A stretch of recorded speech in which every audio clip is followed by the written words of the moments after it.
Bom dia. Resistência dos materiais. Vamos falar sobre o gráfico tensão-deformação. Gráfico tensão-deformação. Pontos importantes do diagrama tensão-deformação. O estudo deste diagrama é o entendimento correto dos seus diferentes pontos é de suma importância. O diagrama é fornecido no ensaio de tração, que consiste por meio de um extensômetro aplicado num corpo de prova uma força axial, com o objetivo de deformá-lo até que se produza sua ruptura. Então nós temos aqui, podemos ver um corpo de prova e temos ele engastado, ele preso nas suas extremidades. E aqui, através dessas setas, fica claro que há um ensaio de tração. O extensômetro é essa parte aqui, ó, onde o corpo de prova fica preso. Esse extensômetro ele é utilizado aqui, ó. Aí você pode observar, corpo de prova. Aonde? Na máquina universal. Ok? Então essa aqui é a máquina universal e o extensômetro fica preso aqui, para que seja feito o ensaio. O extensômetro consiste num aparelho que serve para medir a deformação de um corpo em condições estáticas parada, inerte, né? Este é utilizado na máquina universal, que são máquinas capazes de realizar testes de tração, compressão e flexão. Sua função básica é criar um diagrama de carga versus deslocamento, a seguir um exemplo da máquina universal. Então, para que você utilize a máquina universal? Para que ela te dê, através de um gráfico, o que aconteceu com o corpo de prova. Ok? E que ensaios são esses? Ela faz um ensaio de tração, compressão e flexão. Pode fazer outros? Pode, só que teria que ser adaptada para isso. Aí nós temos aqui o desenho da máquina universal. Tem aqui o cabeçote móvel, as garras de fixação do corpo de prova, a base fixa, tá ok? É importante você me acompanhar com o material que eu passei para vocês. Fica mais fácil para a gente visualizar tudo. Ok, gente? Vamos seguir. Ao lado da máquina universal, nós temos essa unidade aqui de controle, ok? Onde fica o registrador gráfico de tudo que aconteceu no ensaio, tá? Geralmente fica bem próximo dessa unidade de controle da máquina universal que eu mostrei no quadro anterior. O ensaio de tração geralmente é realizado na máquina universal, que tem este nome porque se presta à realização de diversos tipos de ensaios. A máquina de tração é hidráulica ou eletromecânica e está ligada a um dinamômetro, dispositivo utilizado para medir a força, ou célula de carga, que mede a força aplicada ao corpo de prova. Possui um registrador gráfico que vai traçando o diagrama de força e deformação, em papel milimetrado, à medida em que o ensaio é realizado.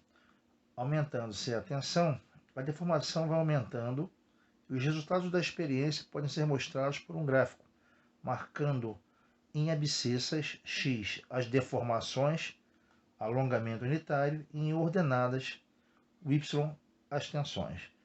Aí vale lembrar aqui que esse papel onde o gráfico é traçado, ele é um papel milimetrado, muito parecido com o que a gente trabalha lá no nono ano em matemática, fazendo aqueles gráficos, pontuando, geralmente no plano cartesiano ortogonal, os pontos.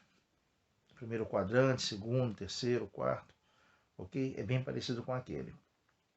E o importante também salientar aqui é que quando se fala de deformação é alongamento unitário. Então você pode citar alongamento unitário ou deformação, que significa o quê? A mesma coisa. A gente começa a falar agora do gráfico.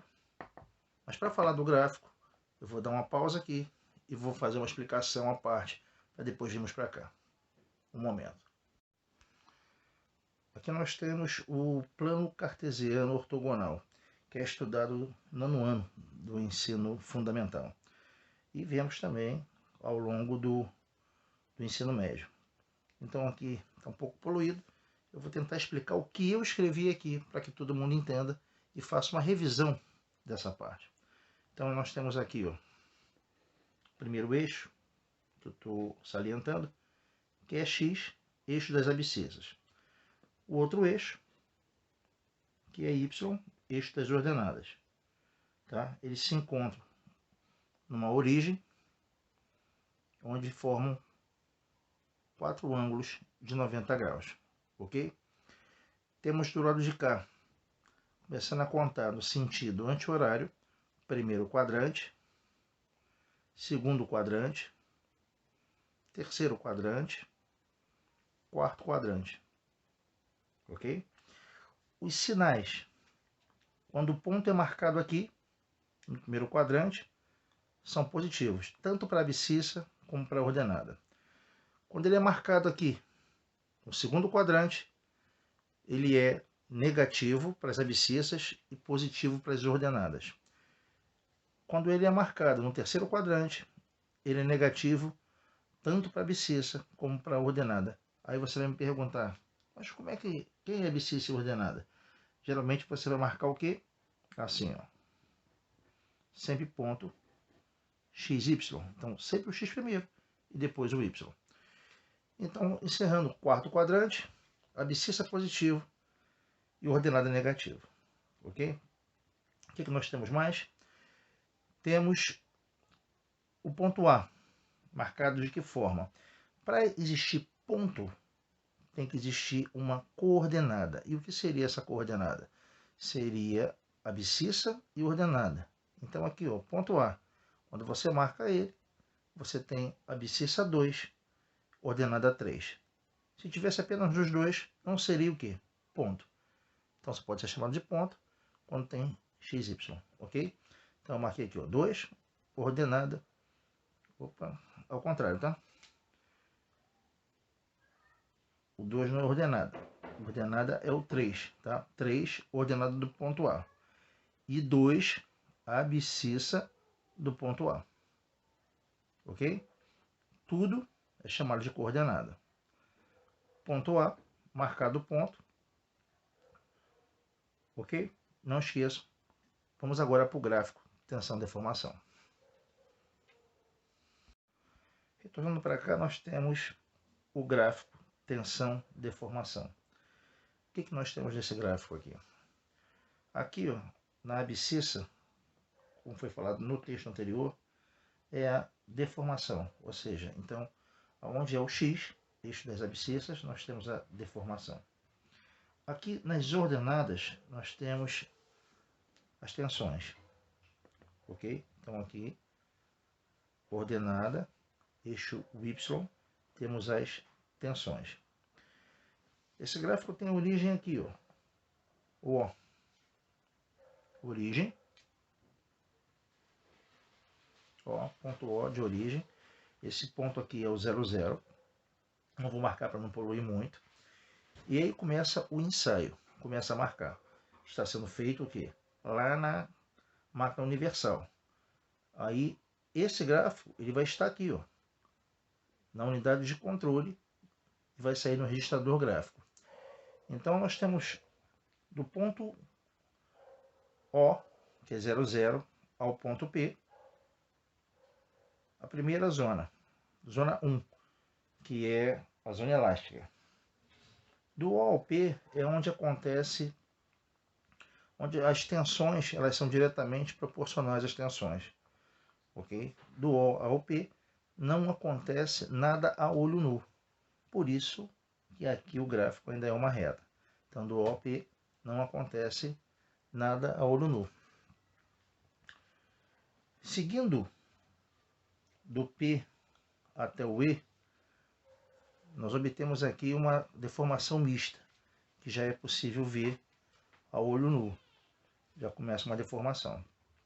Mas aí voltando a falar do OP, se por acaso o ensaio for parado antes de atingir a passar do ponto P, parar, você vai verificar a peça e não vai verificar com facilidade deformação nela. Por quê? Porque ainda está na zona elástica do gráfico. Ok? Quando passa do ponto P, e aí tem deformação mista, ou seja, elástica e plástica, aí você já pode visualizar uma deformação no corpo de prova. Então, do P ao E, deformação mista. No ponto E acontece o fenômeno chamado escoamento. Logo em seguida, acontece uma deformação maior, que tem uma fluidez maior, a curva se acentua e chega ao ponto R, onde acontece a ruptura. A zona 1, zona elástica, do P ao R, nós temos a zona plástica, onde ocorre toda a deformação no corpo de prova. E na zona 3, a gente já finda o processo de ensaio acontecendo a ruptura, ok? Aí o que vale a pena a gente verificar? Quando nós estamos aqui no ponto P, se esse ponto é marcado, o ponto P é marcado, ele tem que ter algo em um e em outro. Ou seja, acontecer algo na abscissa como na ordenada. Então, na deformação e na tensão. Então, em relação à tensão, nós temos a tensão de proporcionalidade. Em relação à deformação, nós temos aqui o limite. Ó. É o limite que sai o quê? Da elasticidade para a plasticidade. Então, a gente chama de limite de elasticidade. No E, a gente tem a tensão de escoamento. E no outro ponto, nós já temos a tensão plástica, porque já acontece, né? Já acontece a deformação. E no R, tensão R é a tensão de ruptura, assim como aqui já acontece a ruptura do corpo, ok? Esse é o gráfico tensão-deformação que a gente está analisando. Esse gráfico que a gente está analisando é de um aço doce. Vamos para a leitura, para eu poder falar mais alguma coisa sobre o gráfico. Seguindo então, aqui nós temos o comparativo das zonas ou regiões de deformação. Nós temos o corpo de prova, que vai entrar em ensaio de tração. Zona 1, elástica, deformação transitória. Zona 1 é a zona elástica, deformação transitória. Então, qual é o nome dessa primeira zona? Do ensaio gráfico de um aço doce. Zona elástica, deformação transitória. Já começa a acontecer a deformação, né, as forças atuantes aqui nas extremidades, só que você não consegue visualizar essa deformação. Por isso que a gente chama ela de deformação transitória. Cessou o ensaio, você não consegue, né, volta à posição original, você não consegue ver uma deformação a olho nu. Internamente aconteceu alguma coisa de deformação, só que nós não conseguimos visualizar. A 2, zona plástica, deformação permanente. Você já visualiza, ok? A deformação no corpo de prova. E na 3, zona de ruptura, já aconteceu a ruptura, acabou o ensaio, ok? Seguindo, o gráfico representa o caso típico do aço doce, baixo teor de carbono. Até o ponto P, o gráfico é uma reta, podemos visualizar isso. Neste trecho é válida a lei de Hooke, que diz: as deformações são diretamente proporcionais às tensões que as produzem. Então, lei de Hooke, né? As deformações são diretamente proporcionais às tensões que as produzem. Por que a lei de Hooke? Porque Hooke foi que constatou esse acontecimento no ensaio. Vamos agora para a linha A. O ponto P é o limite de elasticidade e a tensão correspondente é a tensão de proporcionalidade. E aqui tem o símbolo dela, ó, tensão P. No trecho PE ainda se verifica a elasticidade, mas não é pura, pois tem-se um misto de deformações elásticas e deformações permanentes. Aquilo que eu falei. De fato, cessando as solicitações, o corpo de prova não readquire completamente o formato primitivo, mas tenderá a este permanecendo parcialmente deformado, conforme o gráfico ao lado. Então você pode observar que no trecho PE a gente vai estar aqui, ó, aconteceu uma deformação, só que você não consegue visualizar totalmente, ok? B. Depois do ponto E, a tensão sofre oscilações desordenadas, enquanto o material vai se deformando com grande fluidez. Depois do ponto E, ele já começa realmente a sofrer uma deformação, né, a olho nu. C. Este fenômeno é chamado de escoamento, e a tensão correspondente, tensão de escoamento. E o corpo de prova sofre uma estricção. Então, no ponto E também acontece o quê? Estricção, que já foi estudado anteriormente pela gente. Convém frisar que o escoamento é característico nos ácidos doces e outros materiais. Ele marca o início das grandes deformações permanentes. Aqui fica importante falar que esse gráfico que foi mostrado, que a gente está estudando, ele é um gráfico do ácido doce, ou seja, de um material metálico. Existe gráfico de vários materiais. Então, se for um polietileno, um poliuretano, o gráfico vai ser diferente. Ele não vai ter todas essas passagens de deformações. Pode ter menos e pode ter mais. Geralmente, tem menos, ok? Se for de um material mais sensível, geralmente o gráfico não tem nem a parte elástica, ele já vai direto para a parte plástica, ok? Aí você apenas tem uma curva. Então fiquem atentos a isso. O que a gente está estudando é o que é mais inerente ao que é da metalúrgica, tá ok? Que é um material metálico. D. Continuando o ensaio, nota-se que a curva toma um aspecto definido até atingir o ponto R, onde se verifica a ruptura do corpo. Este ponto é o limite de ruptura e a tensão atingida é a tensão de ruptura. Todos os materiais apresentam, com variantes mais ou menos acentuadas, o mesmo comportamento, e o diagrama terá sempre aspecto semelhante, apesar de alguns trechos se confundirem para alguns materiais e se evidenciarem para outros. Aqui o comentário em relação aos materiais metálicos, ok? Pode ter uma diferençazinha de um pouco mais de reta para alguns, um pouco mais de região ali de estricção maior, mas material metálico ele vai se apresentar desta forma com essas regiões, ok? Vamos seguir.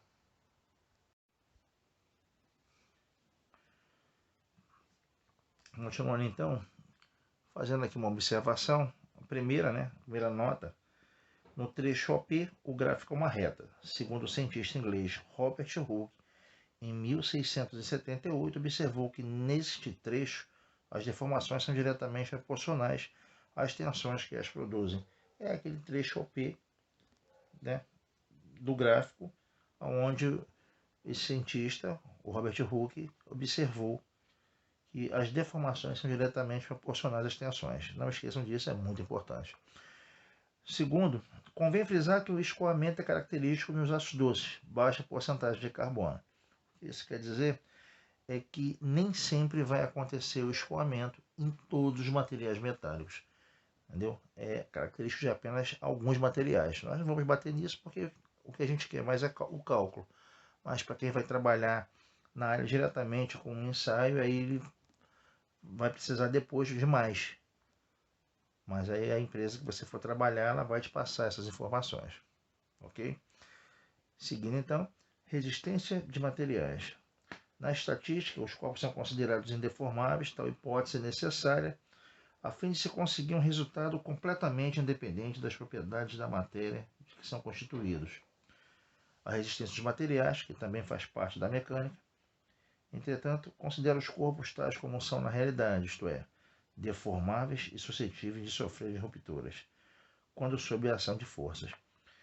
Quando da ação de uma força, qualquer corpo pode acontecer fratura, ruptura. Assim, a resistência dos materiais se ocupa em estudar as mudanças ocasionadas no corpo pela ação de forças externas e internas.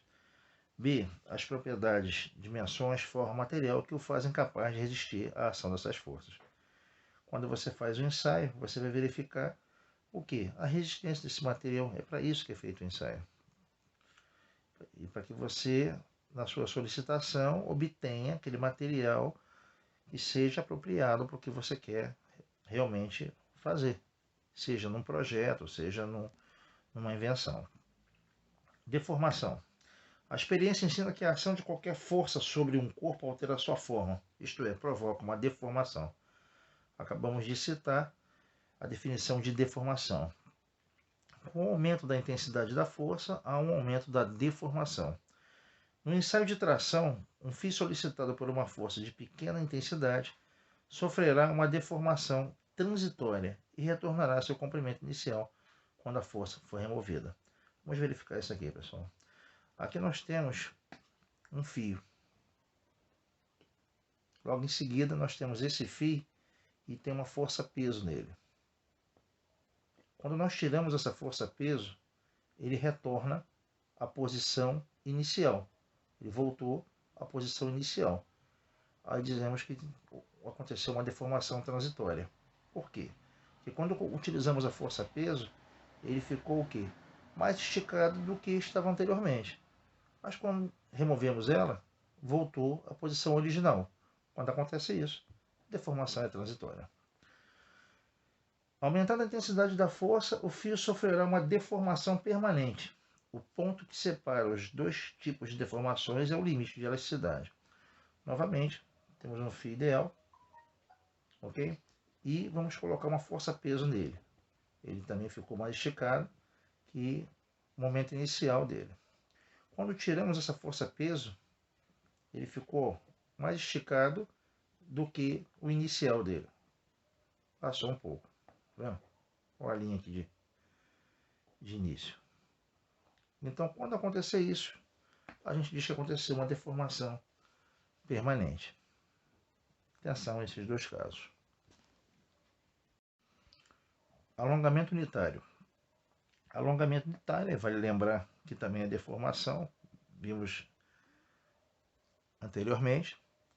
Diz o seguinte: alongamento unitário, e aí tem o símbolo da deformação, é a relação entre o alongamento total, ΔL, e o comprimento inicial, L. Vamos verificar o seguinte aqui.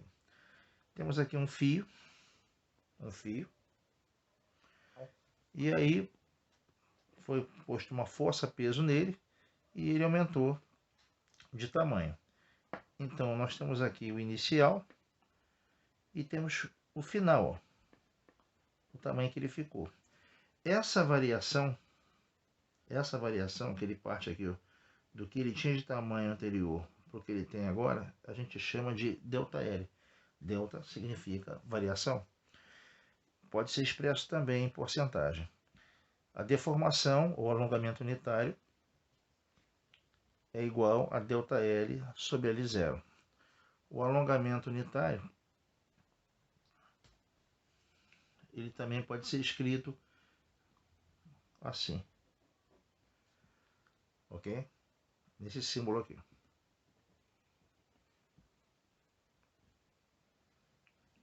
E essa fórmula também pode ser escrita da seguinte maneira. Dessa maneira.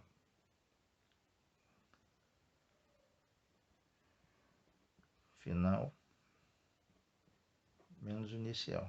ΔL é igual comprimento final menos o inicial.